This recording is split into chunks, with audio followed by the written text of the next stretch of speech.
These three indie games look like they're about to blow up on Steam, and one of them already feels like the next viral horror hit. KLETKA is a co-op survival horror game where up to 6 players take on the role of prisoners, descending deeper and deeper into a massive, constantly expanding structure known as the Gigastructure. The entire game revolves around a living elevator called KLETKA that acts as both your main objective and your biggest threat. To progress, players must explore dangerous floors filled with traps, anomalies, and hostile creatures, scavenging for resources that can be used to keep the elevator functioning.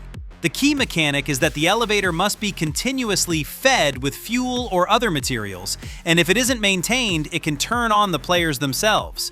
Each run follows a repeatable loop where players exit the elevator, search the surrounding area for loot, tools, and upgrade components, and then return before new dangers emerge.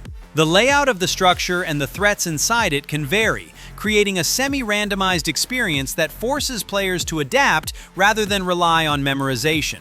Environmental hazards and anomalies add additional pressure, including events that can instantly kill players if they don't react quickly, pushing the team to constantly stay aware of their surroundings. Cooperation is a core part of the gameplay, as players must coordinate exploration, resource gathering, and survival under constant time pressure. The deeper the group descends, the more difficult the encounters become, with stronger enemies and more complex hazards appearing over time. Progression is tied to how efficiently the team can gather resources and keep the elevator running, creating a loop of exploration, risk-taking, and retreat back to safety. This structure makes each session feel like a series of escalating runs, where success depends on balancing how far you push into danger versus how well you can maintain your only way out. Players are already saying they're hooked within the first few runs, but not everyone's convinced. Some feel like it leans a little too hard into repetitive looting. Others are calling it a straight-up fever dream, and honestly, that's kind of the appeal. Simple concept, but infinite chaos, those are the games that go viral overnight. It supports up to 6 players, which means total chaos. People screaming, running, and probably sacrificing each other to survive. I think this one is on the indie radar because it has that same unpredictable, clip-friendly energy that made games like Lethal Company explode.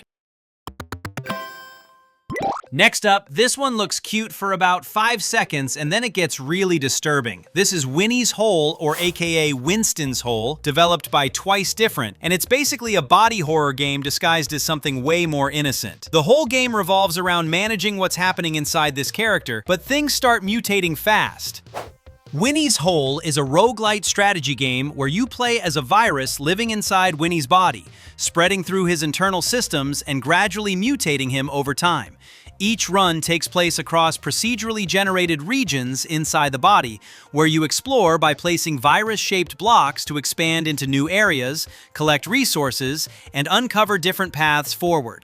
As you progress, you capture cells that allow you to unlock mutations, perks, and new abilities that permanently alter how your virus behaves. Combat is handled through a turn-based system that takes place on a grid representing parts of the body, where your available actions are dealt randomly each turn. Instead of traditional cards, you place block-like shapes to trigger abilities, chain effects together, and create combinations in a single move. This creates a loop where you're constantly adapting your strategy based on what actions you're given, while also building towards stronger mutations over time. Between encounters, you continue evolving your virus by unlocking new strains, passive upgrades, and additional actions, which carry over into future runs and change how you approach each attempt. The structure follows a typical roguelite format where each run resets progression but expands your available tools, encouraging repeated playthroughs with different builds and strategies. The combination of exploration, resource collection, and grid-based combat creates a system where progression comes from both moment-to-moment decisions and long-term upgrades. People are calling it a chaotic mix of horror and dark humor, though some say it leans more into the absurd than actual scares.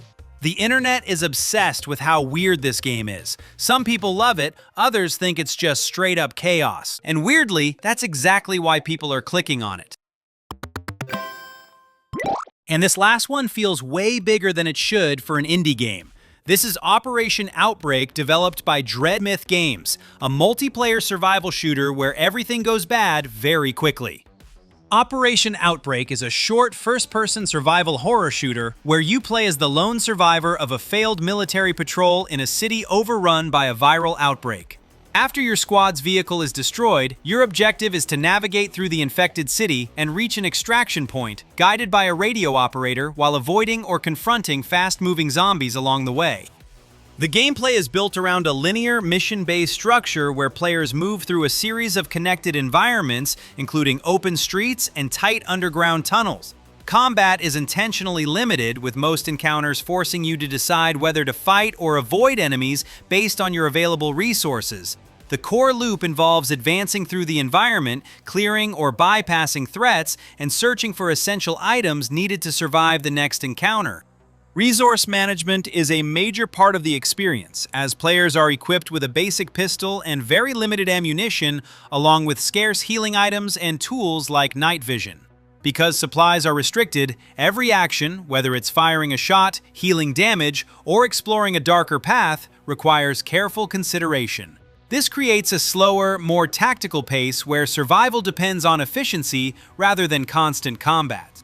The game is designed as a short, self-contained experience, lasting around 10 to 20 minutes per run, encouraging replayability through repeated attempts to reach extraction more efficiently.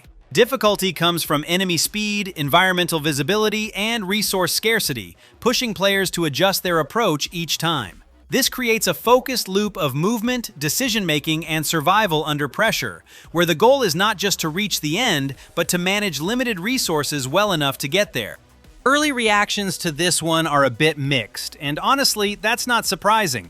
Some players are already comparing it to classic old-school zombie games, saying it feels like something straight out of early Resident Evil, which could either be a compliment or a warning depending on how you look at it.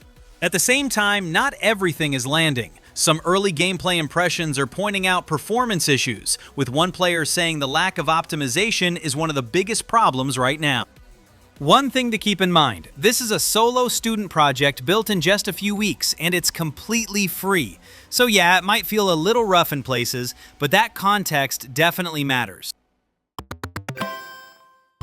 And real quick, bonus pick. This one wasn't even supposed to be on the list, but I wanted to include it because it's from the same developers behind Operation Outbreak. And after seeing what they're doing here, this might actually be the better game. Pine Creek is a first-person survival horror game set in 1986, where you play as a man searching for his missing wife after she disappears during a weekend trip to a remote rural town. The game begins with exploration of the surrounding area, forests, abandoned buildings, and underground locations, while uncovering clues about a series of unexplained disappearances tied to the region. As you move through these environments, your main objective is to locate key items, follow leads, and progress deeper into the town while piecing together what happened. The core gameplay loop revolves around exploration, puzzle solving, and survival.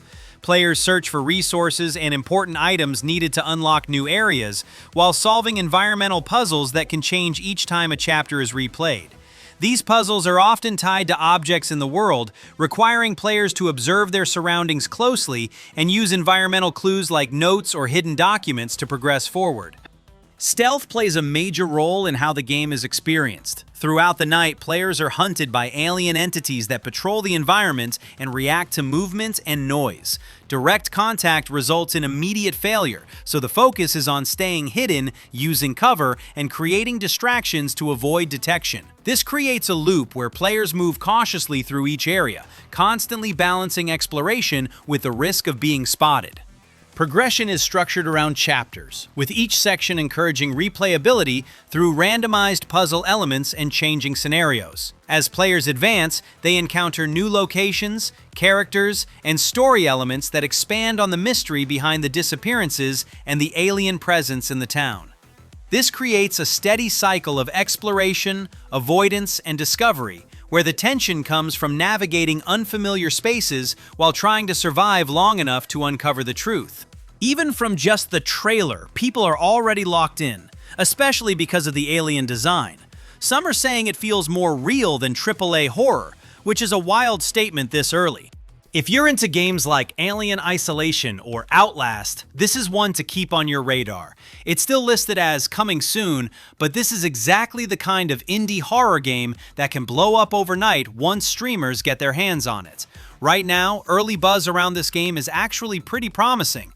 People are really into the atmosphere and the whole alien horror angle, especially coming from a small indie dev. Let me know which one you think is actually going to blow up, and if I missed anything, drop it in the comments because I'm always looking for more of these. Please subscribe, like, and hype for more indie game news from Awesome Games.